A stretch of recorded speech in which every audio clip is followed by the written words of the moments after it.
So you used Photoshop a little bit back when we did the stipple assignment, and I showed you how to put a grid and crop stuff.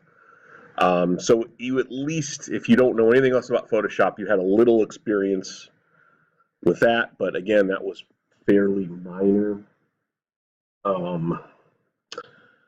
I think I might need to shrink this a little bit because the projection screen is really bad about cutting off the picture. Thwack! That's what's going to happen if you don't pay attention. Okay, I hate that this projector does this.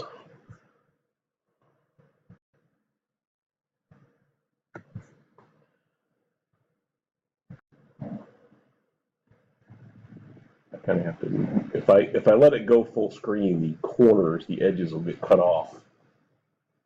And you won't see some of the things I click on. All right, that'll have to do. Okay. So first things first, let me minimize everything. This is kind of what you see when you first open up Photoshop. Again, if you've forgotten how to access Photoshop, you simply go to your little start menu at the bottom of your screen, go to the A's, and it's right there in the first section, Adobe Photoshop right there. Click on that, it'll open.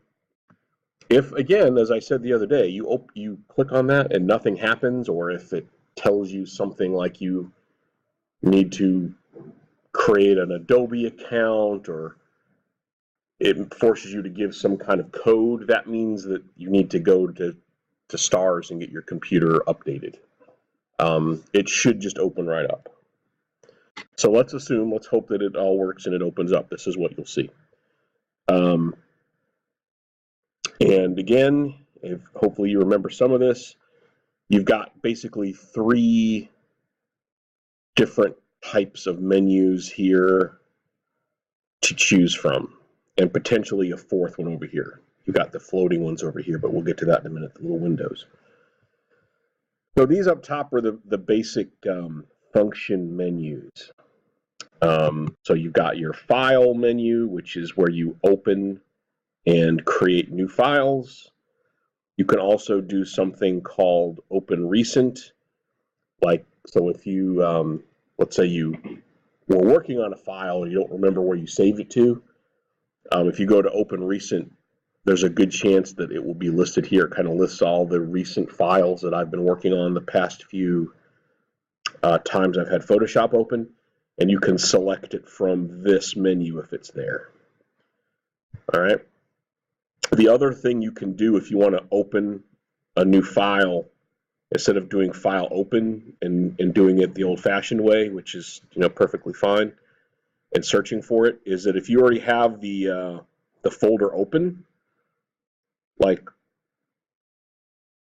this here, if you happen to already have this open and it's on top of Photoshop, you can literally just take this and drag it on top, and it'll open that way. Now, when you do open an image in Photoshop, you will see it kind of anchored to the top of the work area like this. And when it's this way, you basically can only see one file at a time. All right, so let me open up another one. I'll show you what I mean. Just randomly pick this one. All right, you see, like, I've got 2 files open, but they are only displaying one at a time.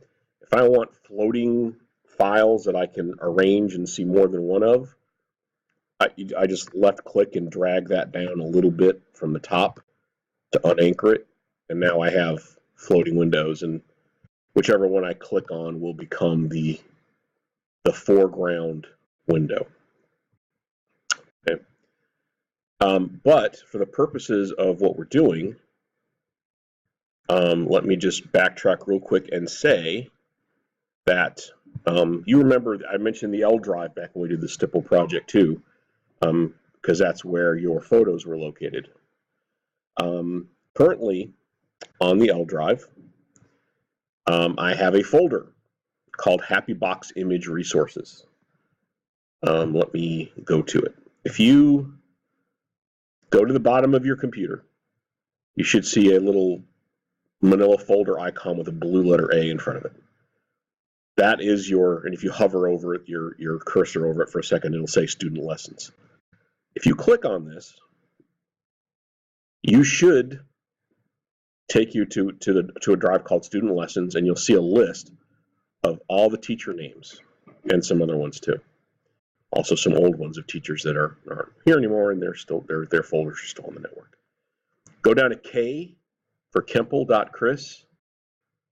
That's my L folder, and I've got just a bunch of stuff in here. Go to HappyBox Image Resources folder. All right, that's all that stuff. These are just the images I'm going to be using to demo with. You don't have to have these for any other reason other than if you want to follow along with what I do, like once you're watching these or something. Okay, and I've also got some fonts and some other logos in here that you might want to use, like fast food logos and stuff, if you want to use them for your box. Okay.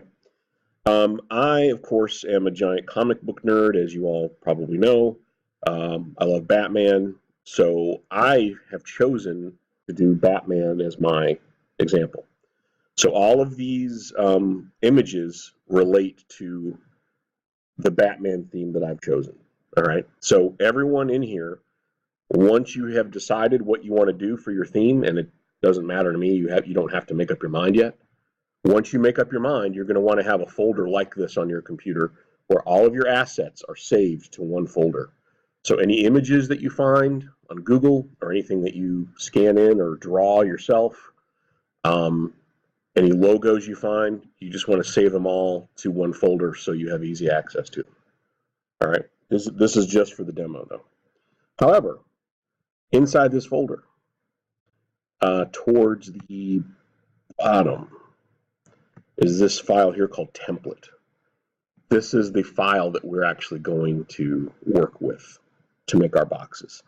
So I'm going to go ahead and open that, drag it over. There it is.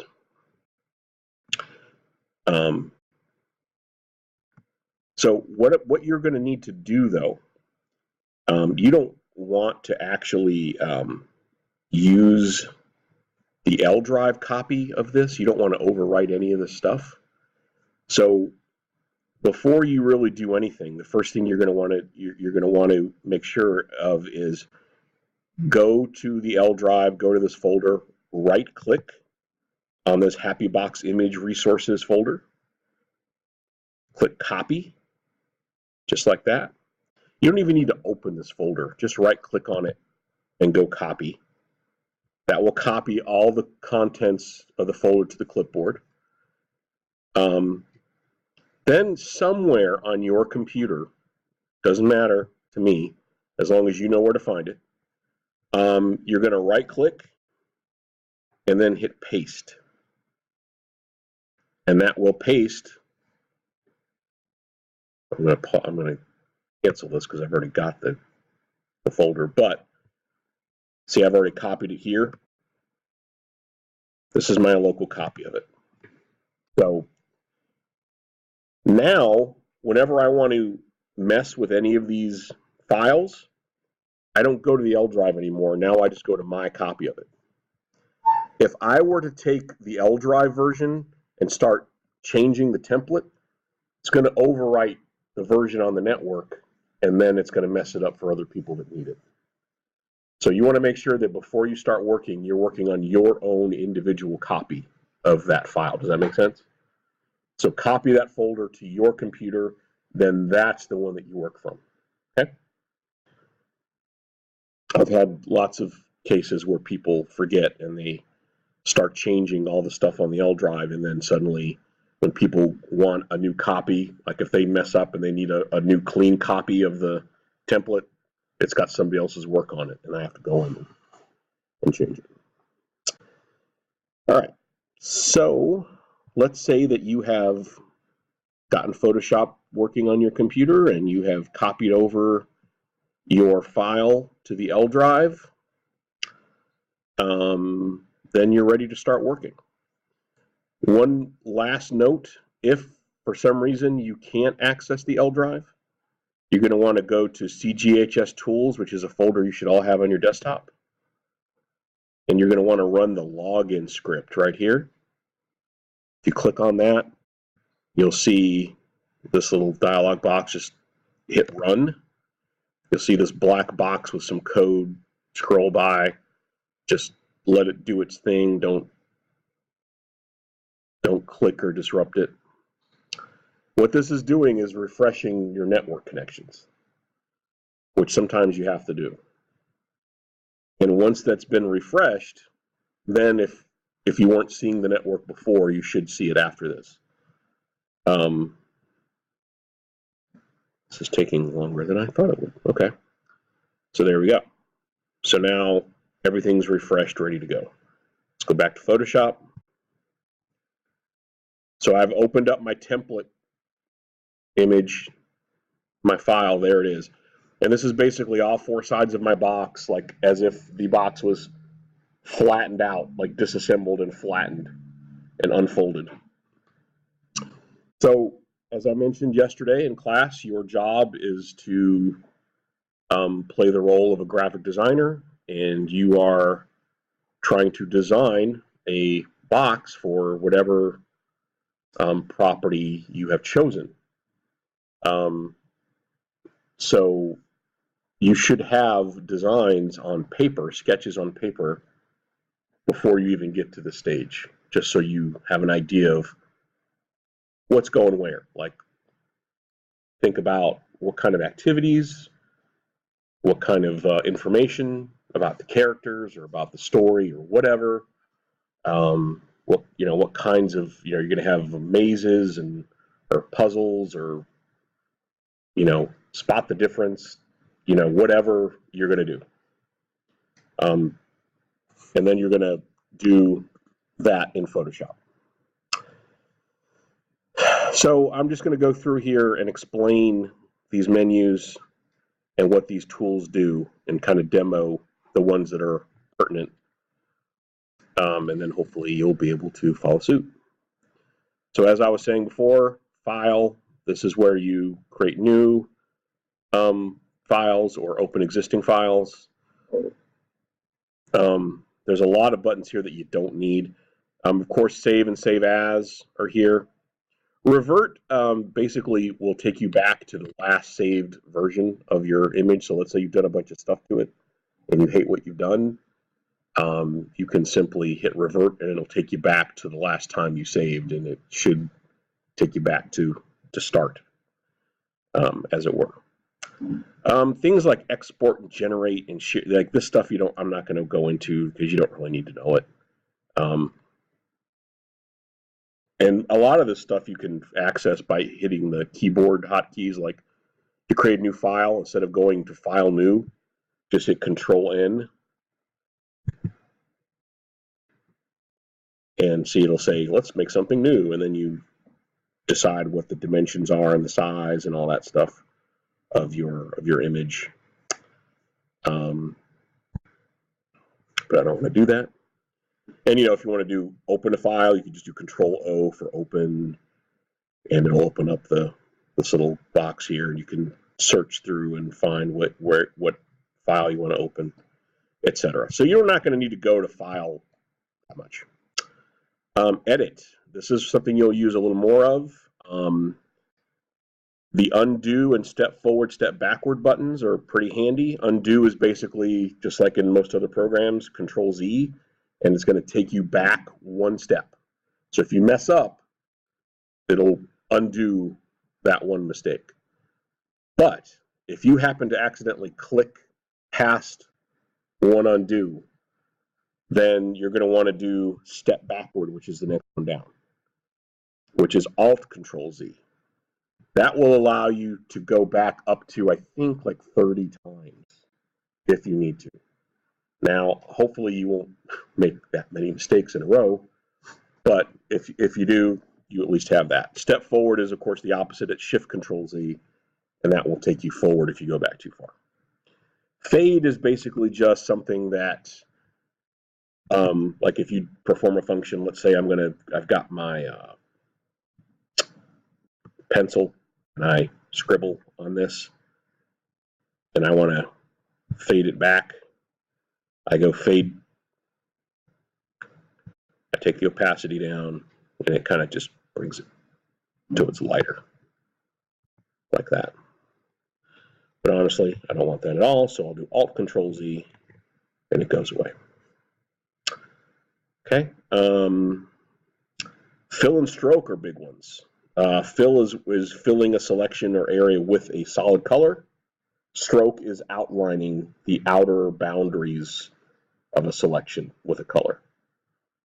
All right. And finally, the other big ones that you'll need here are transform, and we'll get into that more later.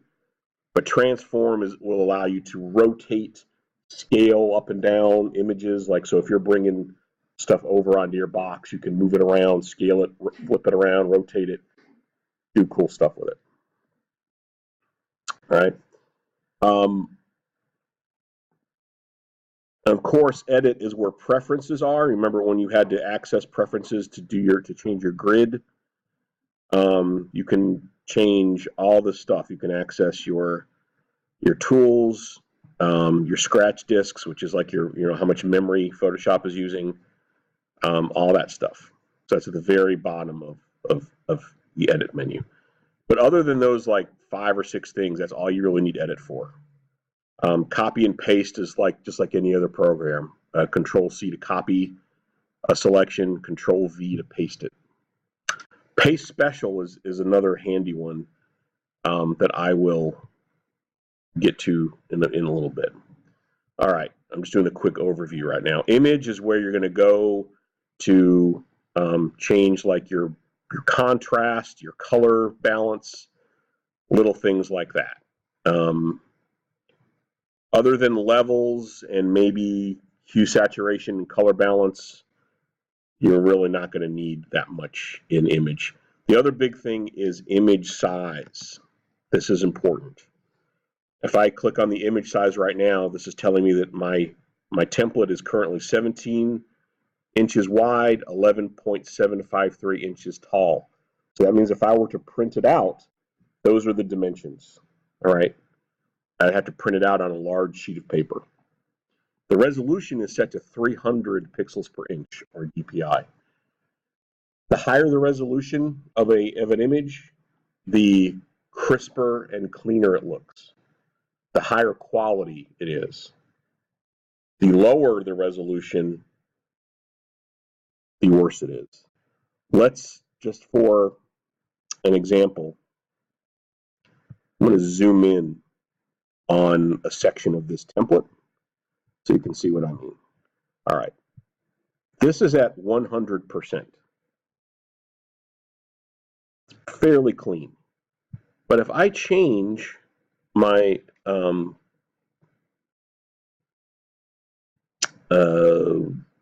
resolution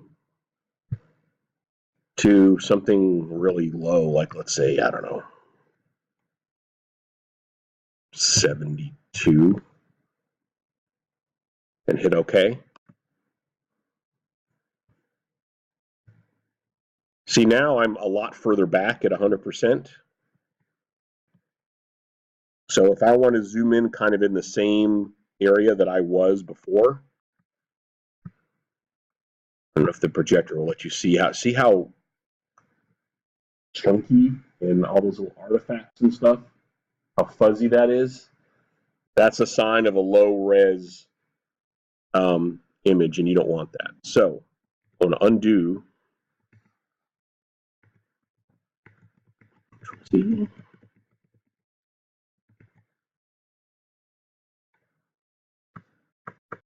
Now I'm back to where I want to be. Yep, 300. Okay, 300 is kind of the bare minimum that you don't want to be really any lower than that. Okay, layer. This is a really important concept to understand. All right. If you don't have layers open in Photoshop, this is probably the one menu you want to have open. And if you don't see this Layers tab when you open up Photoshop, go over to Window and select Layers. Like if your Photoshop kind of looks like that when you open it, you definitely want to have that open. All right, you obviously can't have all these open because then you would have no room to actually work, but Layers is the one thing you need. Right now, my image has one layer, the background layer. That's like the basement level, the ground floor of any image in Photoshop. For this project, I'm going to recommend that you guys leave the background layer alone. You do not want to put other stuff on this layer. Because, let's say, again, for argument's sake, I'll just use this purple. I'm going to make a really big brush with my bracket key. Let's say I accidentally go, oops. Okay? Now, this purple is part of the background layer. So if I want to do anything else to this, now my line art's all covered up and it's all messed up. Like I don't have the outline of my box anymore, which is bad. So I'm really screwed up here. So I'm going to undo that. Instead, if I were to simply go up here, and I can either do it from here, or I can go over to the layer menu up top and go to duplicate layer. Watch what happens over here on the layer window when I hit duplicate layer. Just hit OK. See, boom, now I've got two of these. So now, if I make a mistake and go, oops, I screwed that up. And if I can't undo it, if I can't fix it, it's okay. I can simply delete this copy. No, I didn't. I duplicated it instead of deleting it. So I'm going to delete this and then duplicate. And see, now I've got my clean version again to go back to. Then I can duplicate this and start over. So if you want to do anything, I would recommend that you first duplicate your background layer and then turn off the background. See these little eyeball icons? That actually will, it's kind of like a light flicking off a light switch. It's still there. The layer is still part of the image and it's still there, but it's kind of like you're turning it off. It's kind of, you know, being put in limbo mode. And that way it's there in reserve in case I need it. All right, so now here's my background copy. Notice that this is a very clean template. There's nothing on here other than a very clean outline of the box. That's done purposely. So now I can use my selection tools to click and fill in areas of my box with colors and other stuff. Okay. But again, anytime I do something on here, I want to put it on a different layer. Okay. So let's say we'll go ahead and start talking about these tools over here on the left-hand side. You might remember some of these from before. All right, this first one is the Move tool.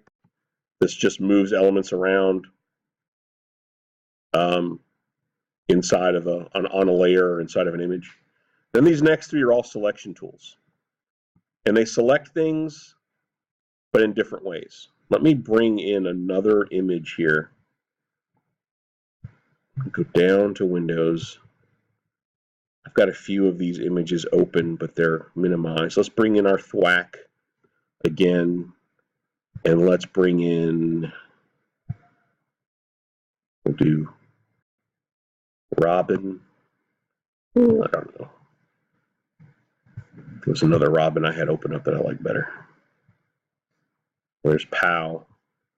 Problem is these images have weird names and it's hard to tell. There we go. Okay.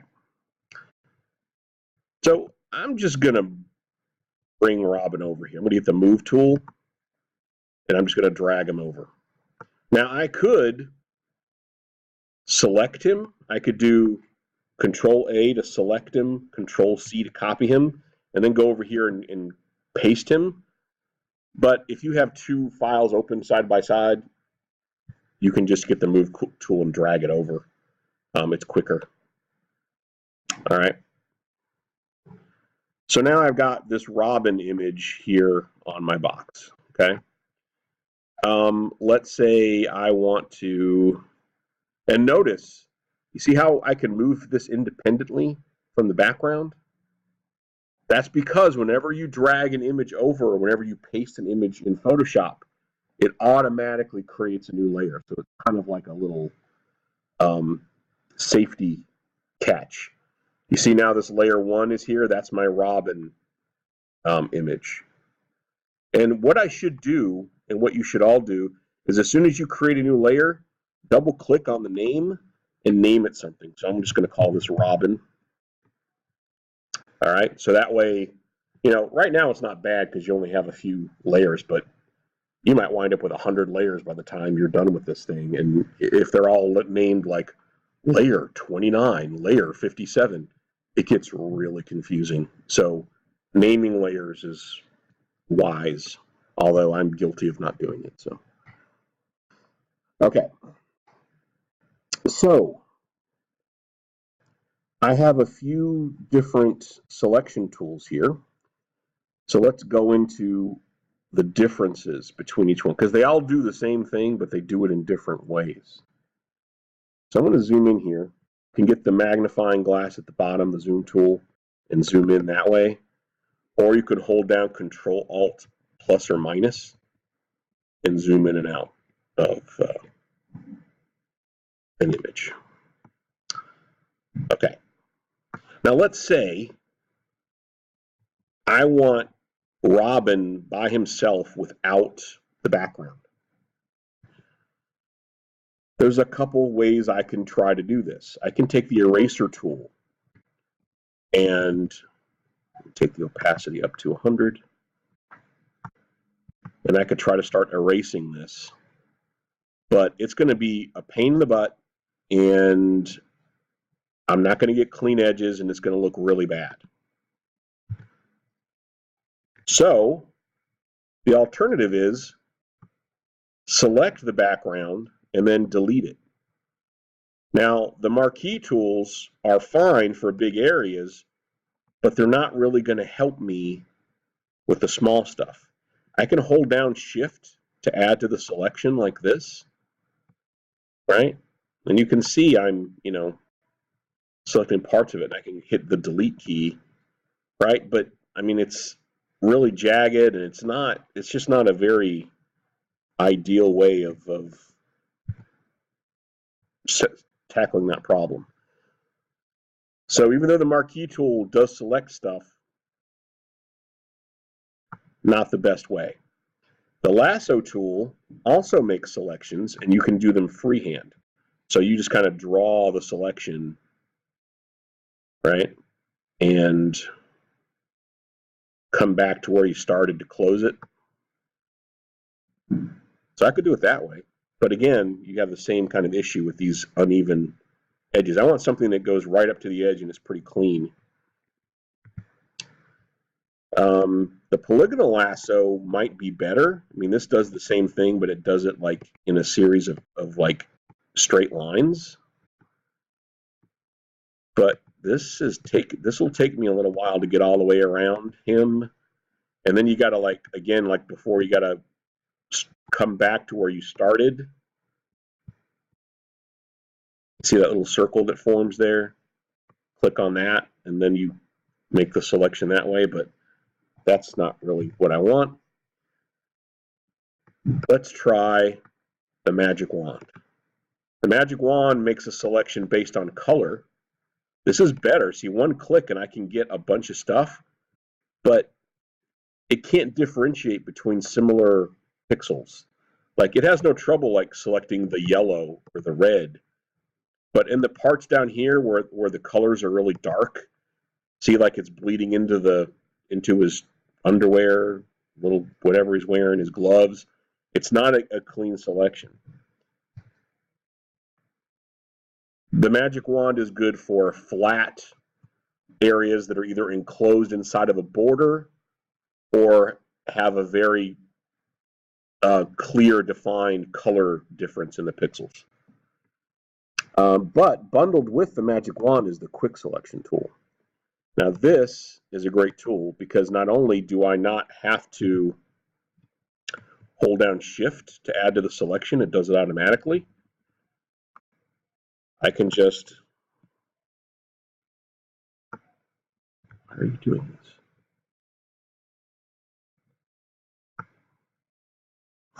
You were working just fine earlier. Now you're doing the whole thing.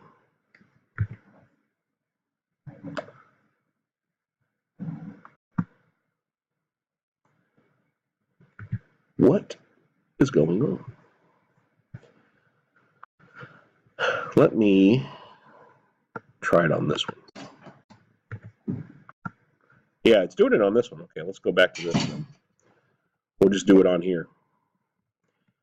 Notice how it's only selecting the area that I'm clicking on, and it's gradually growing the selection.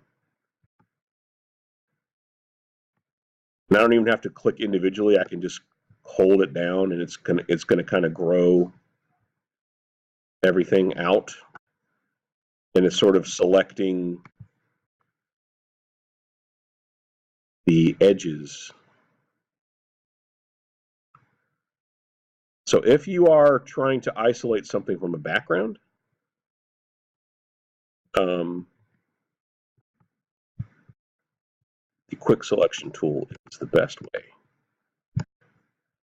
And if you happen to click outside of something and see, like right there, it went all the way to the edge, undo it, or you can hold down the Alt key and it subtracts from the selection. Sometimes you run into it, see that the shadow on his glove is almost as dark as the background. So that's why it's giving me a little attitude. But you can combine selection methods. So like I can switch over to the polygonal lasso, hold down shift, and just for that little part,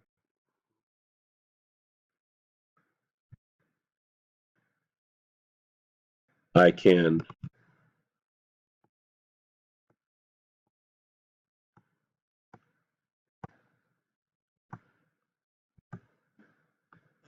go in there, come back to where I started. There we go. I'm going to go back to the quick select tool again, finish selecting.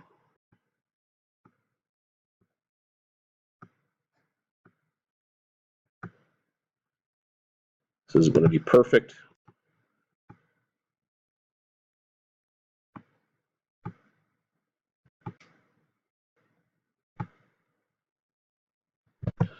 Okay, and once I think I've got it, then I should be able to just hit Control-C to copy,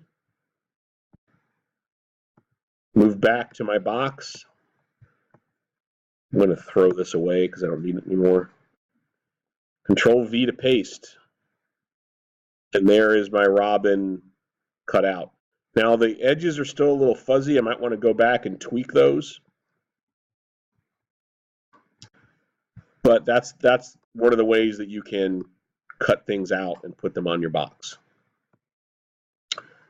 Now, if you're lucky, like I was, if you notice on this folder, I have a lot of images here that are on white backgrounds or transparent backgrounds. And the cool thing about this, let me drag this over.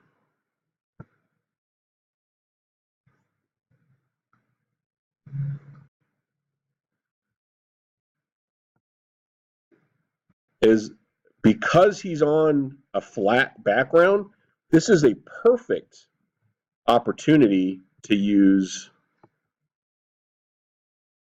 the magic wand, because the magic wand excels at selecting solid colors. So if I just hold down Shift and click on all of the white space behind Batman,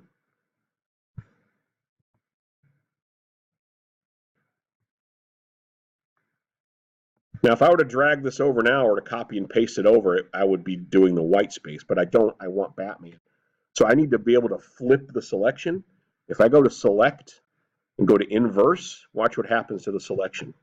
The marching ants go from the borders to him. So now I've got Batman selected. Now I can basically move him over, and now I've got Batman like all by himself. So if you can, and then if at any point you can find an image that's against a solid background, a solid color, those are ideal because the magic lasso is really, I mean, the magic wand is really easy to use in that case. All right. Here's another quick thing about layers, and then I'll stop. You see right now how Batman is in front of Robin? That's because the Batman layer is on top of the Robin layer in the stack. You see that? But if I left click and drag the Batman layer below the Robin layer, watch what happens. Now Robin is on top of Batman. You see that? So think about layers like a stack of like acetate or clear plastic. And the order of which you see the images is going to depend on how they are stacked in the pile of layers. Does that make sense? Okay. All right. So bell's going to ring in a minute or two. So are there any questions or anything? Okay. So we'll stop for today. And Monday we'll continue going through the rest of these menu items and the rest of the tools on the toolbar. And what I want you to do for the weekend is to just start thinking about your theme, think about what you want to do for your box. And if you make a decision, start maybe compiling assets in a folder on your computer. So that way, when the time comes, you can start putting things together. All right.